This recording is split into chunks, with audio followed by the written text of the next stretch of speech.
আপনি কি কোনোদিন ভেবেছেন যে আপনার মস্তিষ্ক কিভাবে কাজ করে? কিভাবে এর বিভিন্ন প্রসেসগুলি সক্ষম হয়? অথবা কিভাবে এর বিভিন্ন প্রক্রিয়াগুলি চলে? সে সম্বন্ধে কি আপনি কোনোদিন ভেবেছেন?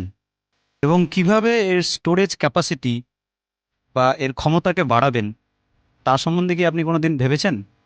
যে এটা কিভাবে করা সম্ভব? এই ভিডিওটিতে আজ আমি আমাদের মস্তিষ্ক সম্বন্ধে আলোচনা করব। তো let's explore hour human brain. It's complicated science এপিসোডে আপনাদের সকলকে স্বাগত। আমাদের যে মস্তিষ্ক, সেই মস্তিষ্ক দুটি ভাগে বিভক্ত, অর্থাৎ দুটি ভাগে ভাগ করা আছে। একটি শর্ট টার্ম মেমোরি, একটি long term memory. Short term মেমোরিতে আমাদের যে বিভিন্ন ধরনের ডেটাগুলি থাকে, যেমন আমরা দৈনন্দিন জীবনে কী দেখি, কী করি, কী বলি, কী মনে রাখি, সেই সমস্ত ডেটাগুলি 48 ঘন্টার জন্য আমাদের শর্ট টার্ম মেমোরির মধ্যে স্টোর করা থাকে। কিন্তু লং টার্ম মেমোরির মধ্যে আমাদের যে ডেটাগুলি, সেগুলি চিরজীবনের জন্য স্টোর করা থাকে। যেমন যেমন মনে করুন কারো নাম, আমার মায়ের নাম, বাবার নাম, আপনাদের মায়ের নাম, বাবার নাম, আপনাদের টিচারের, আপনাদের কোনো আত্মীয় স্বজনের বাড়ি ঘর দেখতে কেমন। তো লং টার্ম মেমোরিতে এই ধরনের ডেটা স্টোর থাকার পিছনে কারণ আছে। এগুলি হচ্ছে আমাদের যে লং টার্ম মেমোরি আছে, সেই লং টার্ম মেমোরির মধ্যে আমরা এই সমস্ত ডেটাগুলিকে বারবার এন্টার করাই।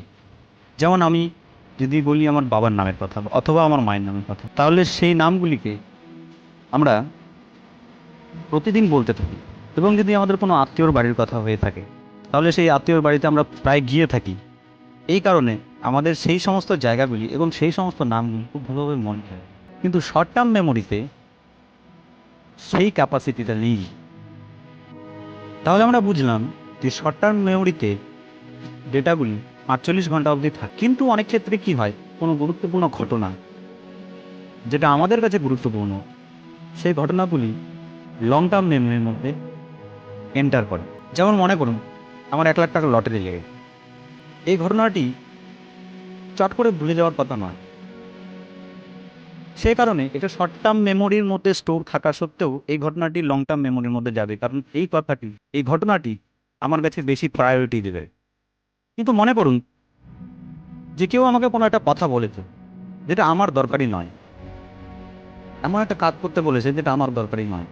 এক্ষেত্রে কি হয়, এক্ষেত্রে আমাদের শর্ট টার্ম মেমোরি থেকে লং টার্ম মেমোরির মধ্যে খুব কম ক্ষেত্রে এই কথাগুলি পৌঁছায়, কারণ সেই কথাটি খুব গুরুত্বপূর্ণ বলে আমাদের মেমোরি মনে করে না। তাহলে সকল ডেটাকে শর্ট টার্ম মেমোরি থেকে লং টার্ম মেমোরির মধ্যে কীভাবে নিয়ে যাব? এটার প্রসেস হচ্ছে অ্যাফার্মেশন। অ্যাফার্মেশন কী জিনিস আপনি ইন্টারনেটে সার্চ করলে দেখতে পাবেন, এবং এটার সম্বন্ধে আমি একটা আরও ভিডিও তৈরি করব। আপনি রিপিটেশন প্রক্রিয়াকেও কাজে লাগাতে পারেন। কোনো ঘটনাকে বারবার বলে, কোনো কাজকে বারবার করে আপনি এই প্রক্রিয়াটাকে কাজে লাগাতে পারেন। এটাও কি হয়, আমাদের মস্তিষ্ক ঠিক তেমনই, যেমন আমরা আমাদের আত্মীয় স্বজন বন্ধু বান্ধবদের নাম মনে রাখতে পারি, কোনো জায়গার চিত্রকে মনে রাখতে পারি, কোনো জায়গার ছবিকে মনে রাখতে পারি, সেম একই রকম আমরা শর্ট টার্ম মেমোরির মধ্যে সেই ডেটাগুলিকে বারবার বারবার রিপিট করতে থাকি।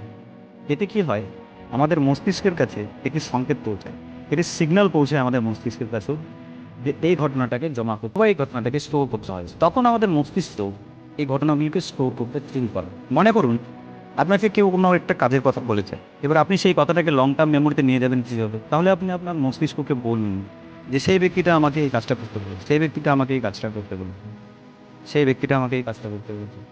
এরকম যখন আপনি আপনার মস্তিষ্ককে রিপিট করবেন, মস্তিষ্কের মধ্যে কোনো ডেটাকে রিপিট করবেন, তখন মস্তিষ্ক অটোমেটিকলি এই ঘটনা নিজের মধ্যে স্টোর করবে।